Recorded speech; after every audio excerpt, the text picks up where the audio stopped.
Assalamualaikum warahmatullahi wabarakatuh. Di sini kami dari kelompok 3 akan mempresentasikan hasil kerja dari kelompok kami, yakni sistem pakar menggunakan metode KRTNT, faktor untuk diagnosa penyakit gejala batuk berbasis website. Kelompok kami terdiri dari 5 anggota. Anggota yang pertama Muhammad Tiki Effendi dengan NIM 1812 0605 Ajis Riza 0608, Muhammad Ersad 0588, Nur Promo Hadi 0606, Arya Kusma Wijaya 0560. Database fakta yang pertama di sini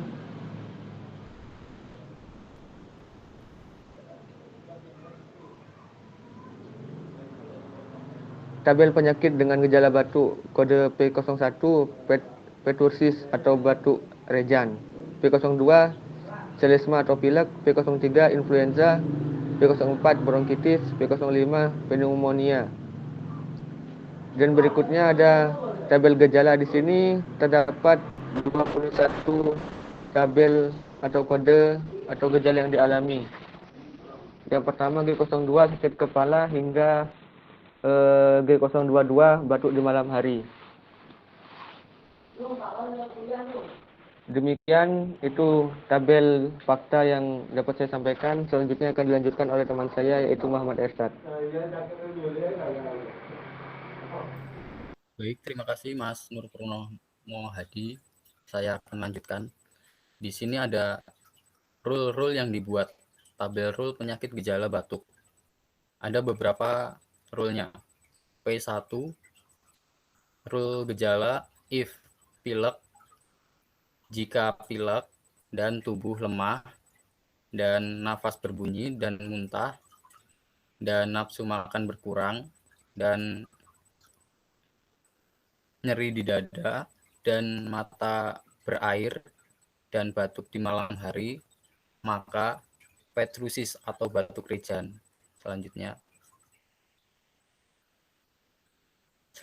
ada gejala selanjutnya di P01, jika pilek dan bersin dan sakit tenggorokan dan nafsu makan berkurang dan nyeri dada dan mata berair dan batuk di malam hari, maka pertussis atau batuk rejan. Selanjutnya di sini ada penyakit gejala P02. If jika sakit kepala G02 dan pilek dan nyeri otot dan nyeri otot dan sakit tenggorokan, maka selesma atau pilek. Selanjutnya ada gejala berikutnya P02 jika sakit kepala, jika pilek dan nyeri otot dan bersin dan sakit tenggorokan, maka selesma. Selanjutnya penyakit P03 jika sakit kepala dan jika pilek dan jika demam dan nyeri otot, maka influenza. Selanjutnya penyakit P04 jika sakit kepala dan jika pilek dan jika demam dan nyeri otot dan sakit tenggorokan dan tubuh lemah, maka nafas sesak dan suhu naik di bawah 38,5 derajat Celcius dan berdahak hijau dan produksi lendir, maka bronkitis. Penyakit P05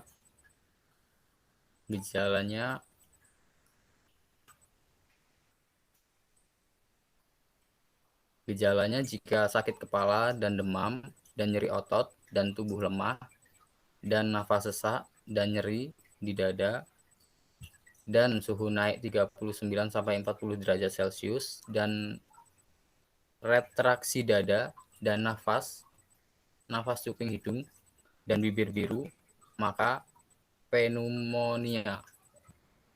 Selanjutnya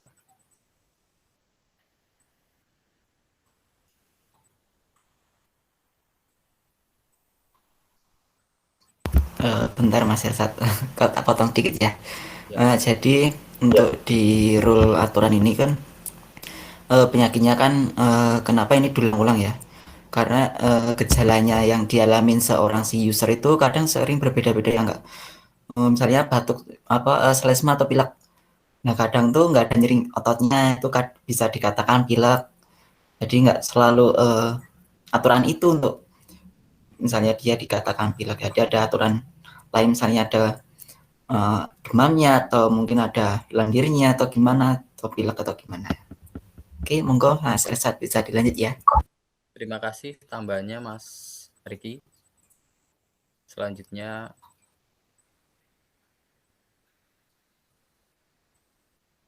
di sini ada inferensi penalaran forward chaining.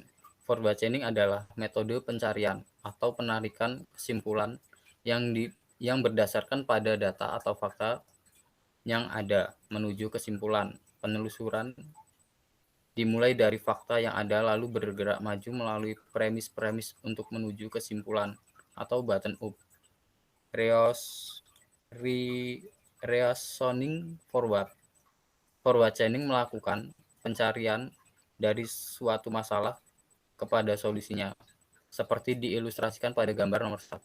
Jika klausa premis sesuai dengan situasi, maka proses akan memberikan kesimpulan. Dan ini contoh gambarnya dari forward chaining. Pada pembuatan website sistem pakar diagnosa penyakit gejala batuk, forward chaining digunakan untuk menentukan hasil penyakit sesuai gejala atau fakta yang dirasakan dengan mencocokkan gejala atau fakta. Berdasarkan basis pengetahuan pada poin 3, jika gejala-gejala yang diberikan tidak ditemukan pada basis pengetahuan, maka akan dihitung menggunakan nilai CF yang terdiri dari nilai MD dan MB. Oke, selanjutnya akan dijelaskan oleh Mas Aziz Riza. Silakan. Baik, terima kasih waktunya dari Mas Esat. Manual perhitungan algoritma pada menghitung ukuran kepastian terhadap suatu fakta atau aturan di metode certainty factor tentu saja menggunakan rumus untuk mendapatkan hasil yang pasti. Nilai CF didapat dari hasil kombinasi evidence. Berikut untuk rumus perhitungan CF. CF dengan HE kecil sama dengan MB HE kecil dikurang MD HE kecil. Langkah pertama dalam menghitung nilai CF adalah harus menentukan nilai MB dan MD yang berguna untuk perhitungan konsultasi yang digunakan oleh user seperti pada rumus di bawah. Untuk MD HE kecil, ukuran ketidakpercayaan terhadap evidence H jika diberikan evidence E antara 0 dan 1. CFHE kecil adalah faktor kepastian. MBHE kecil adalah ukuran kepercayaan terhadap hipotesis H jika diberikan evidence E antara 0 dan 1. Selanjutnya.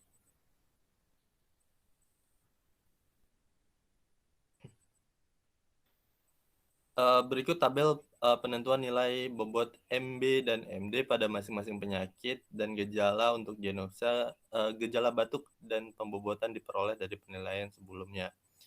Pada tabel ini ada sekitar 21 penyakit atau gejala dan ada 21 gejala dengan pembagian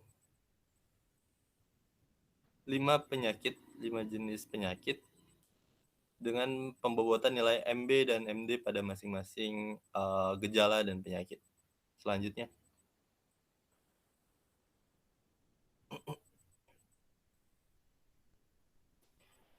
Berikut adalah tabel keterangan untuk nilai MB dapat dilihat pada tabel 1 dan nilai MD dapat dilihat pada tabel 2. Pada tabel 1 bobot nilai MD, jika nilai MD 0,95 maka pasti ya. Jika nilai MD 0,8 sampai 0,9 hampir pasti ya. Jika nilai MD 0,6 sampai dengan 0,8 maka kemungkinan besar. Jika nilai MD 0,2 mungkin ya. Jika nilai MD 0,1 tidak tahu. Jika nilai MD 0,07 sampai 0,09 mungkin tidak. Jika nilai MD 0,04 kemungkinan besar tidak. Jika nilai MB 0,01 sampai dengan 0,03 hampir pasti tidak. Jika nilai MB 0,0 pasti tidak. Untuk tabel kedua, bobot nilai MD. Nilai MD 0,9 diberikan keterangan pasti ya. Nilai MD 0,2 diberikan keterangan hampir pasti ya. Nilai MD 0,1 diberikan keterangan mungkin ya. Nilai MD 0,09 diberikan keterangan tidak tahu. Nilai MD 0,06 sampai dengan 0,08 diberikan keterangan mungkin tidak. Nilai MD 0,05 kemungkinan besar tidak. Nilai MD 0,01 sampai dengan 0,04 diberikan keterangan hampir pasti tidak. Nilai MD 0,0 diberikan keterangan pasti tidak. Langkah kedua adalah melakukan perhitungan pada setiap penyakit dan gejala yang dialami oleh user dengan mengelola data dari setiap nilai MD dan MD pada gejala dan penyakit yang sudah ditentukan. Berikut salah satu contoh kasus perhitungan manual mencari kepastian penyakit user menggunakan metode Kettani faktor. Semisal ada seorang user bernama Udin yang berumur 20 tahun dengan gejala sakit kepala, pilek, dan demam. Website akan melakukan pencarian aturan pada rule yang sudah ditentukan. Jika gejala yang dirasakan tidak sama dengan aturan yang ada, maka akan dilakukannya perhitungan menggunakan metode Kettani faktor. Pada rumus perhitungan, CF gabungan CF1 dan CF2 sama dengan CF1 ditambah CF2 dikali CF1 dikali CF2.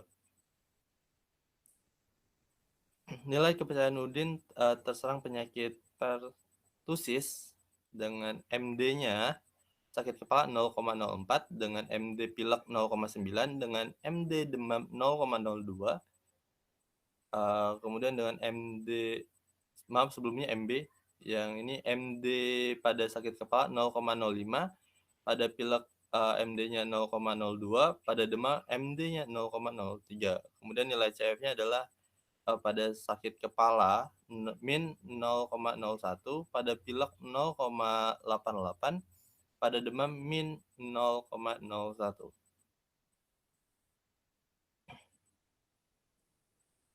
Dari situ baru dimasukkan ke dalam rumus CF1 dengan memasukkan min 0,01 dari nilai CF ditambah juga 0,08 dari nilai CF yang sebelumnya juga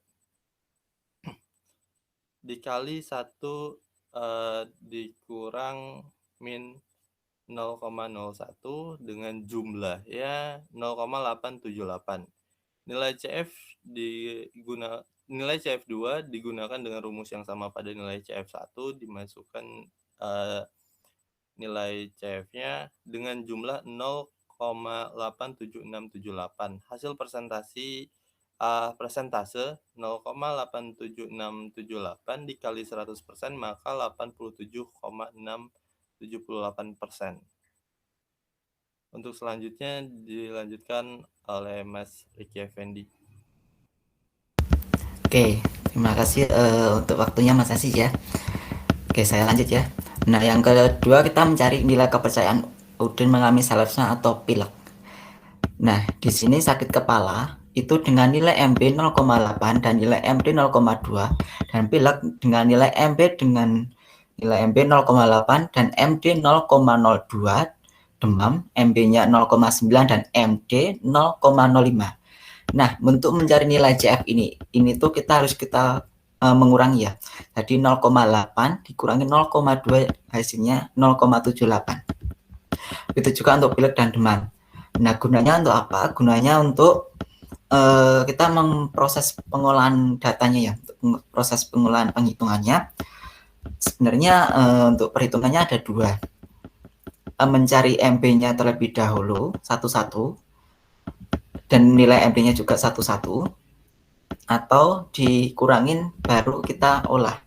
Nah, kali ini kami mengolahnya, kami mencari nilai CF-nya dengan mengurangi ya, untuk mempersimpel atau mempermudah perhitungan.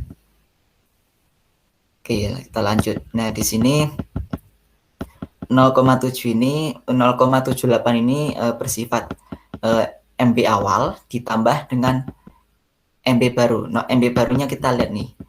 Nah, MB barunya dipilekkan 0,78. Nah, kita taruh di 0,78 dikali 1 dikurangin MB awalnya. MB awalnya kan 0,78. Nah, langsung kita olah 0,78 ditambah 0,78. 1 dikurangi 0,78 itu hasilnya 0,22. Nah, di situ 0,78 ditambah 0,1716 itu hasilnya 0,516.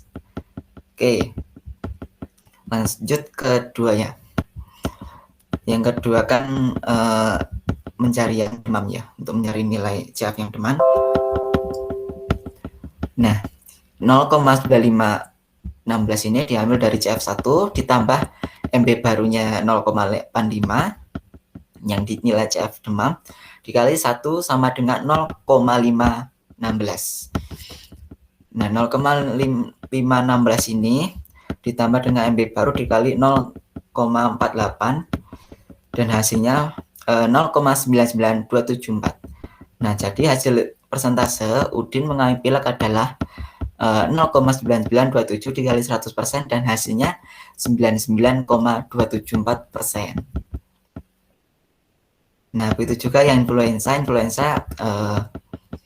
untuk nilai MB sama MD-nya itu sama. Jadi hasilnya juga sama. 99,27%. Soalnya emang gejala flu sama pilek hampir mirip-mirip ya. Kadang kita merasa sakit kepala sama demam, pilek gitu. Kalau nyeri otot kadang-kadang sih. Nah, yang bronkitis. Nah, yang bronkitis ini sama ya perhitungannya. Jadi nilai MB-nya dikurangi dengan nilai MD hasilnya 0,5 dan ditambah dengan MB baru dengan hasil 0,8775. Nah, untuk CF2 sama perhitungannya. Yang CF2 hasilnya 0,942425. Dan hasil persentase Udin mengalami bronkitis adalah 94,2425%. Nah, yang terakhir nih, perhitungannya sama. Kita nyari CF1-nya dulu. CF1-nya sebesar 0,6404. Nah, kalau udah ketemu, cari yang CF kedua. CF keduanya ketemunya dengan hasil 0,830988. Sebentar ini sedikit kesalahan ya untuk penulisannya ya. Ini harusnya 83,0988. Nanti habis presentasi ini saya benerin deh. Nah, kesimpulannya adalah, jadi berdasarkan perhitungan manual untuk diagnosis penyakit gejala batuk, nah Udin ini mengalami salesma atau pilek dengan bobot sebesar 99,274%. Karena dia paling tinggi ya. Nah, lanjut ke interface. Untuk interface akan dijelaskan oleh Mas Arya. Monggo Mas Arya bisa dijelaskan. Oke, bismillahirrahmanirrahim. Saya langsung masuk saja. Di sini ada interface. Ini adalah halaman awal dashboard interface dari admin itu sendiri. Oke, bisa next. Ya, ini adalah untuk halaman list admin untuk menambahkan admin. Di situ juga ada tabel admin itu sendiri. Nanti untuk penambahan di sebelah kanan itu ada untuk menambahkan itu. Di bagian atas ada untuk menambahkan. Terus nanti untuk mengubah hasil dari tabel itu sendiri ada di tombol warna hijau dan warna merah untuk menghapus. Di sini selanjutnya ada list penyakit dari penyakit-penyakit, penjelasan dari penyakit-penyakit nanti diimbuhkan di sini dengan cara menambahkan di atas itu tambah, terus kemudian ada juga tombol cari, terus di sebelah kanan itu ada ubah untuk mengedit datanya, dan juga tombol hapus. Selanjutnya, nah ini list gejala, halaman list gejala. Sama, untuk menambahkan ada di atas, ditambah, kemudian untuk mengedit ada di sebelah kanan, tombol warna hijau dan warna merah. Next. Nah, ini ada halaman list pembobotan yang untuk menentukan kepastian penyakit ya, untuk MD dan MB tadi. Terus untuk menambahkan sama, di atas ada tambah, terus kemudian untuk mengedit di masing-masing di sebelah kanan, warna hijau dan warna merah, untuk mengubah dan menghapus. Next. Nah, admin awal masuk itu ada passwordnya. Nah, ini untuk mengganti password ada di halaman ini. Next. Nah, ini tampilan tentang ini. Next. Ini halaman admin yang tadi saya katakan masuk tadi, untuk awal masuk seperti itu. Terus kemudian ini halaman user, beranda user seperti ini, ada bisa agak dibesarkan.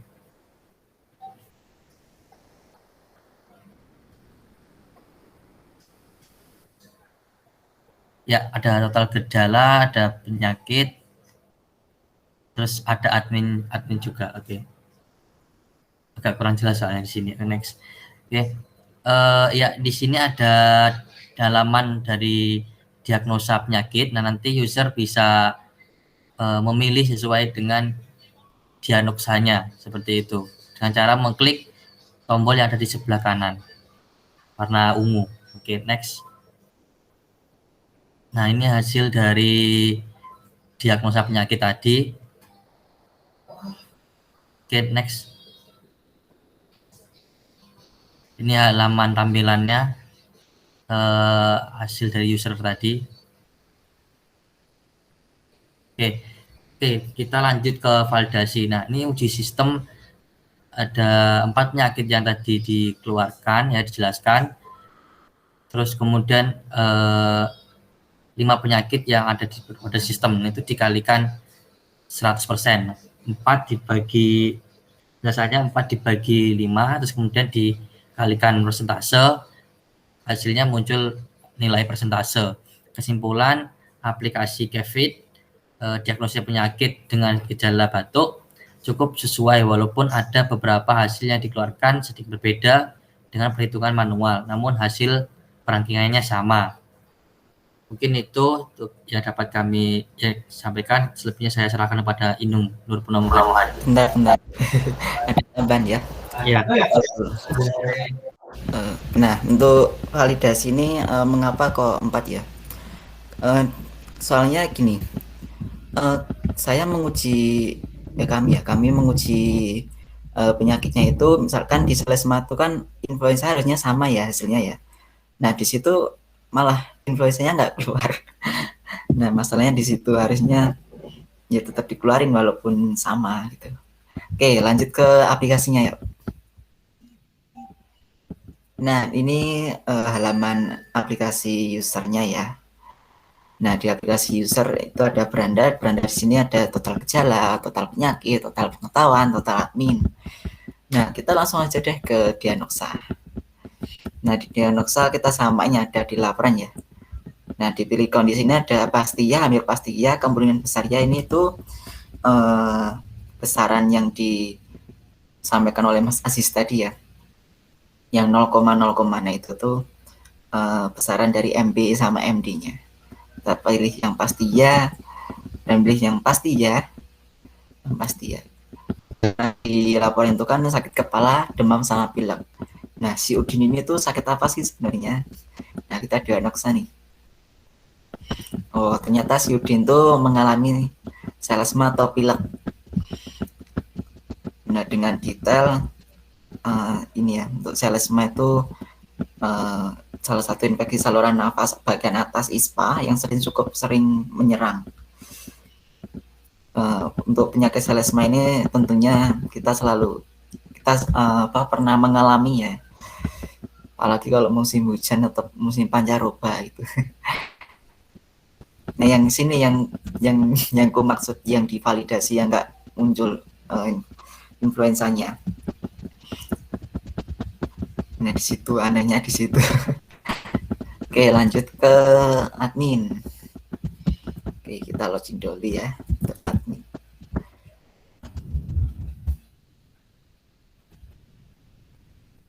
Untuk beranda sama sih untuk yang di admin seperti user ya. Nah, di admin di sini ada list admin dan penyakit, ada listnya. Detail penyakit untuk saran sih ini masih dummy aja ya. Dan gambar yang tadi juga masih dummy. Ya, gambar wanita bersin tadi ya. Nah, untuk gejala ini merupakan data yang diambil dari database fakta. Nah, di pengetahuan ini isinya pembobotan. Nah, pembobotan ini kami menggunakan dari penelitian sebelumnya karena ya memang belum tahu sih untuk nilai MB sama MD-nya karena ya itu belum memiliki pakarnya sendiri untuk ini, apalagi musim COVID kayak gini kan. Jadinya untuk tanya ke dokternya itu ya lumayan susah sih. Nah, diubah password ini untuk mengubah password si admin dan tentang ini diisikan dengan anggota kami, nama timnya, dan logo kami sponsor ya. Oke, monggo Mas Inung bisa diakhiri atau mungkin ada tambahan yang lain lah.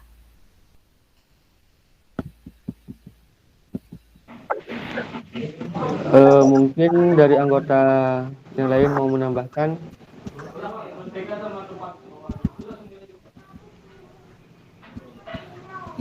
Kami rasa cukup ya presentasinya ya. Sekian presentasi dari kelompok kami. Apabila ada kata-kata yang salah, mohon dimaafkan. Wassalamualaikum warahmatullahi wabarakatuh.